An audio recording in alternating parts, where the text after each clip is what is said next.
Lección 16, día 149. Pablo, instrumento de Dios. ¿Quién era Pablo de Tarso? Nació en la capital de la provincia romana de Sicilia, hoy Turquía. Cuando fue capturado en las puertas del templo de Jerusalén, se dirigió con estas palabras a la multitud que quería matarlo. Yo soy judío, nacido en Tarso de Sicilia, educado en esta ciudad e instruido a los pies de Gamaliel, según la observancia de la ley patria.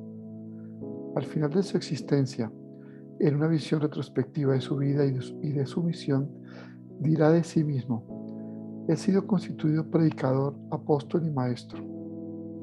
Al mismo tiempo, su figura se abre al futuro a todos los pueblos y generaciones, porque Pablo no es solo un personaje del pasado. Su mensaje y su vida son siempre actuales, pues contiene la esencia del mensaje cristiano perenne y actual.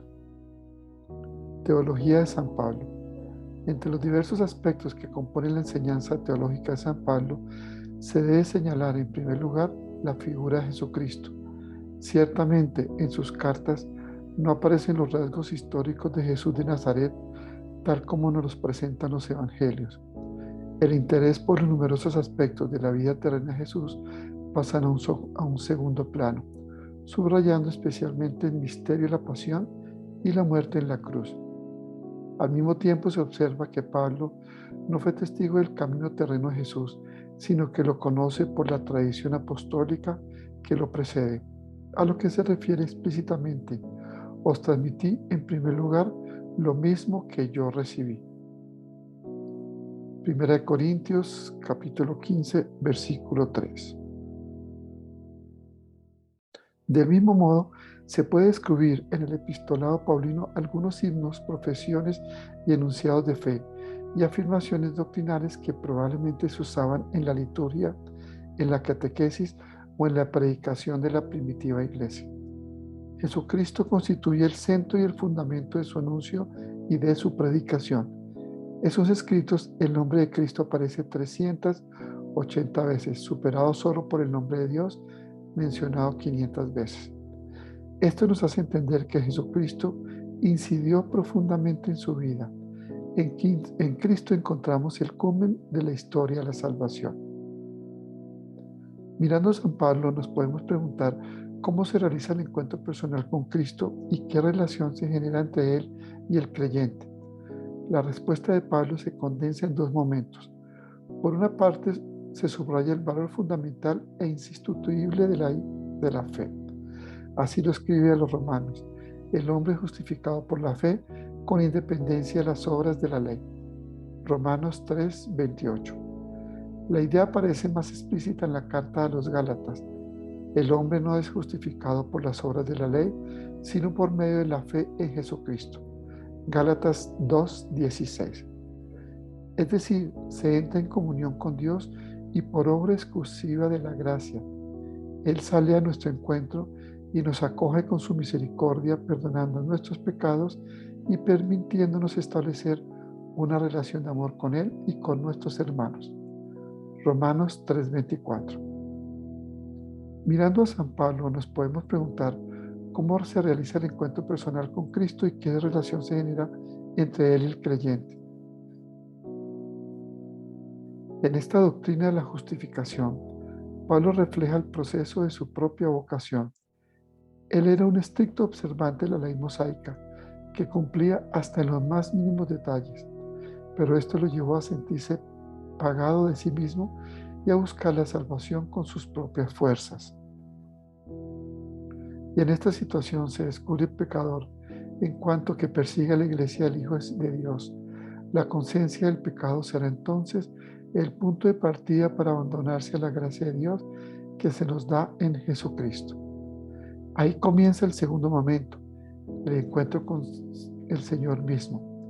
La donación infinita de Cristo en la cruz constituye la invitación más vehemente a salir del propio yo, a no vanagloriarse, poniendo al mismo tiempo toda la confianza en la muerte salvadora y en la resurrección del Señor. El que se glorie en el Señor. Esta conversión espiritual Comporta, por tanto, no buscarse a sí mismo, sino revestirse de Cristo y entregarse con Cristo, para participar así personalmente en la vida de Cristo hasta sumergirse en Él y compartir tanto su muerte como su vida. Así lo describe el apóstol mediante la imagen del bautismo. ¿No sabéis cuántos hemos sido bautizados en Cristo Jesús? Hemos sido bautizados para unirnos a su muerte, pues fuimos sepultados juntamente con Él mediante el bautismo para unirnos a su muerte, para que, así como Cristo fue resucitado de entre los muertos por la gloria del Padre, así también nosotros caminaremos en una vida nueva. Pablo, y con él todo cristiano contempla al Hijo de Dios no solo como aquel que murió por amor nuestro, obteniéndonos la salvación por nuestros pecados, sino también como aquel que se hace presente en su vida. Pero ya no vivo yo, sino que Cristo vive en mí. Vivir en el Espíritu según Pablo. Identificarse con Cristo significa vivir en el Espíritu. San Lucas subraya en su segundo libro el papel dinámico y operativo del Espíritu Santo, y apenas hay una página de los Hechos de los Apóstoles en las que no se hable de él y de la acción por la que guía, dirige y anime la vida y las obras de la primitiva comunidad cristiana. Él es quien inspira la predicación de Pedro, ver Hechos capítulo 4, versículo 8, quien confirma en su fe a los discípulos, Hechos capítulo 3, 31, quien sella en su presencia la llamada dirigida a los gentiles, Hechos 10, 44 al 47, quien envía a Saulo y a Bernabé hacia tierras lejanas para abrir nuevos caminos a las enseñanzas de Jesús, Hechos 13, del 2 al 4. En una palabra, su presencia y su actuación lo domina todo. En sus escritos, Pablo pone en relieve la presencia de la tercera persona de la Santísima Trinidad en la vida del cristiano. El Espíritu habita en nuestros corazones. Ha sido enviado por Dios para que nos identifique con el Hijo y podamos exclamar, Abba, Padre. Gálatas 4:6. El apóstol nos dice que la oración auténtica solo existe cuando está presente el Espíritu. Asimismo, el Espíritu acude en ayuda de nuestra flaqueza, porque no sabemos lo que debemos pedir como conviene, pero el mismo Espíritu intercede por nosotros con gemidos inefables. Romanos 8:26.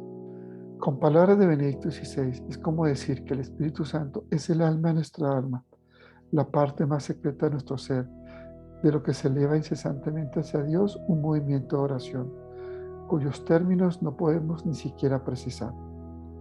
Pablo nos invita a ser cada vez más sensibles, a estar más atentos a la presencia del Espíritu en nosotros y aprender a transformarla en oración.